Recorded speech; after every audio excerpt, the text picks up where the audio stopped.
बिस्मिल्लाहिर्रहमानिर्रहीम।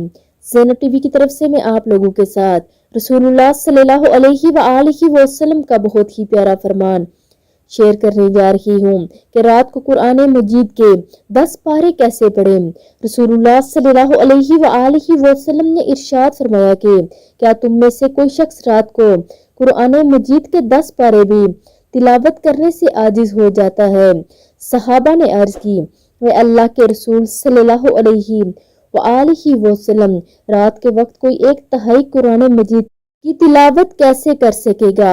तो आप सल्लल्लाहु अलैहि वआलिहि वसल्लम ने इरशाद फरमाया कि कुल हुवल्लाहु अहद, अल्लाहुस समद, लम यलिद वलम यूलद वलम यकुल लहु कुफुवन अहद 1/3 कुरान के बराबर है। तो आप सब भी इस अमल को लाजमी करें और वीडियो को आगे लाजमी शेयर भी करें। जज़ाकल्लाह खैर।